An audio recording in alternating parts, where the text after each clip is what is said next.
अस्सलाम वालेकुम व्यूअर्स। आज हम बनाएंगे बहुत ही मज़ेदार पोटैटो जिंगर फ्राइज़। बिल्कुल जैसे हम बाहर से रेस्टोरेंट से रोस्ट मंगवाते हैं, बिल्कुल वही टेस्ट होगा, वही इसका टेक्सचर होगा, क्रिस्पी और क्रंची। लेकिन हम इसको आलू के साथ तैयार करेंगे, तो बहुत ही मज़ेदार रेसिपी होने वाली है। आपके बच्चे खुश हो जाएंगे, साथ में बड़े भी। चाय के टाइम जो है बहुत ही मज़ेदार सा ये स्नैक्स बन के तैयार होगा। इसको लाजमी ट्राई कीजिएगा और रेसिपी अच्छी लगे तो चैनल को सब्सक्राइब कर दीजिएगा। सबसे पहले मैंने 3 मीडियम साइज़ के आलू लेके उनको ऊपर से धो लिया है। नमकीन आलू लीजिएगा, अब तो मौसम है, बहुत ही अच्छे आलू मिल रहे हैं। तो आपने इसको ऊपर से अच्छी तरह से धो लेना है और इसका जो है ना आपने ऊपर से छिलका उतार लेना है। छुरी की मदद से, पीलर की मदद से, जो भी चीज़ आपके पास हो इस तरह से छील लीजिएगा। जब हम आलू छील लेंगे तो पहले साइड से नीचे की तरफ से थोड़ा सा काटेंगे, ताकि जब हम आलू को उल्टा करके रखें तो फिर इसकी कटिंग करने में आसानी होगी। तो इस तरह से हम इसके जो है ना पहले स्लाइस कर लेंगे, ना बहुत ज़्यादा मोटे हों ना बहुत ज़्यादा पतले हों। उसके बाद फिर इस तरह से हम इसके जैसे चिप्स की कटिंग करते हैं ना आलू के फ्राइज़ के लिए, इस तरह से कटिंग कर लेंगे सारे आलू की।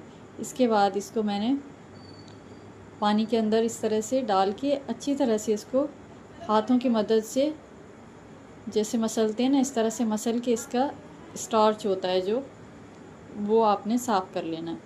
बस ये पानी फेंक के इसमें हम नॉर्मल जो है ना टैप वाटर पानी वो डाल देंगे और इसको एक तरफ रख देंगे, ताकि आलू जो है हमारे काले ना हो, कलर चेंज ना हो। उसके बाद हम आ जाएंगे इसके बैटर के लिए। जो चीज़ें हमें चाहिए उसमें मैंने लिया है 1.5 कप मैदा। 1.5 कप मैदा ले लीजिएगा। इसके बाद मैंने इसके अंदर शामिल किया है नमक। मैं 1 चाय का चमचा डाल रही हूँ, आप अपने टेस्ट के हिसाब से शामिल कीजिएगा। और इसके बाद मैंने इसमें शामिल किया है कश्मीरी लाल मिर्च।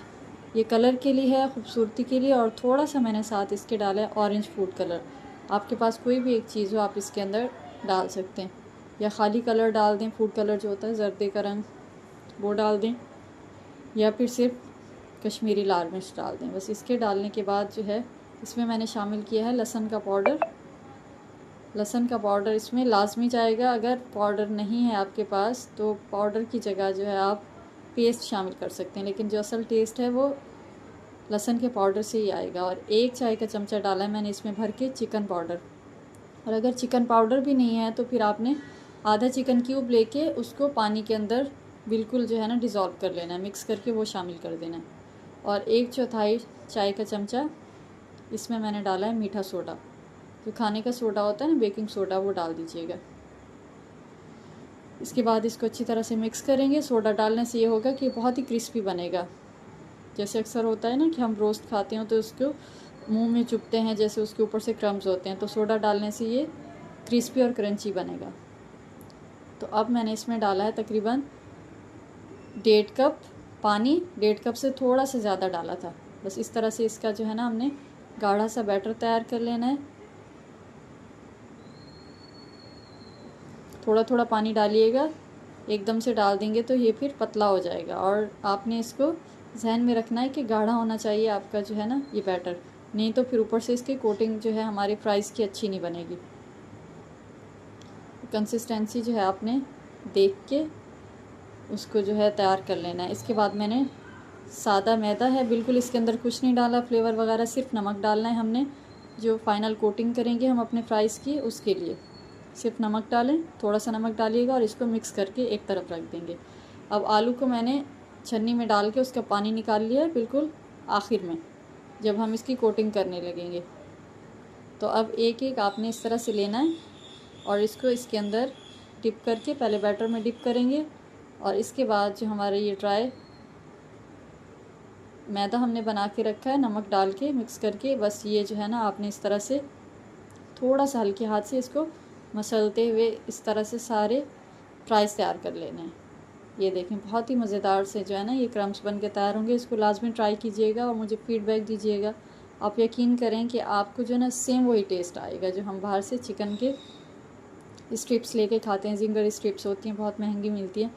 तो शाम के टाइम आप इसको लाजमी इंजॉय कीजिएगा, चाय के टाइम, या वैसे भी आपके बच्चे जब फ्राइज़ मांगते हैं तो थोड़ी सी नई जो है ना डिफरेंट चीज़ हो जाएगी, बच्चे भी खुश हो जाएंगे। तो मीडियम से लो ऑयल रखना है आपने गरम, बहुत ज़्यादा इसको गरम नहीं करना। उसके बाद हम इसके अंदर अपनी जितनी भी ये तैयार करके रखी हैं फ्राइज़ ये एक एक करके डाल देंगे और 3 से 4 मिनट हल्की आंच पे आपने इसको छोड़ देना है। बिल्कुल इसको आपने टच नहीं करना, पलटना नहीं है बिल्कुल। और अलग अलग डालिएगा, एक दूसरे के ऊपर मत डाल दीजिएगा, नहीं तो फिर ये चिपक जाएंगे। जैसे ही 3 से 4 मिनट गुजरेंगे इसको मैं अभी आपको दिखाती हूँ। बहुत ही मज़ेदार से जो है ना ये क्रिस्पी और क्रंची बन के हमारे फ्राइज़ तैयार हो जाएंगे। ऊपर से इसकी कोटिंग देखिए माशाल्लाह से इतनी ज़बरदस्त आई है। हल्की आंच पे आपने इसको इस तरह से बना लेना है।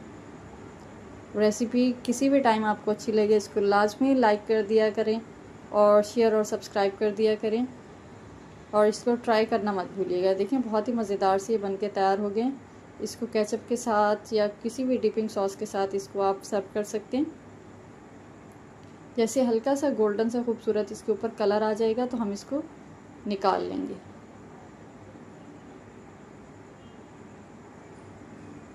बस थोड़ा सा इसको नॉर्मल रूम टेम्परेचर पे जब ये आ जाएगा तो ये मज़ीद जो है ना ऊपर से इसकी कोटिंग खस्ता हो जाएगी, जो इसके क्रंच बने ऊपर से। तो इसको केचप के साथ सर्व कीजिएगा। और रेसिपी मैं दोबारा कह रही हूँ कि अच्छी लगे चैनल को सब्सक्राइब कर दीजिएगा और बेल आइकन का बटन लाजमी प्रेस कर दीजिएगा। तो ये देखें इतने खूबसूरत से ये बन के तैयार हुए हैं। मुझे फ़ीडबैक दीजिएगा लाजमी, आपके फ़ीडबैक का इंतज़ार रहेगा मुझे।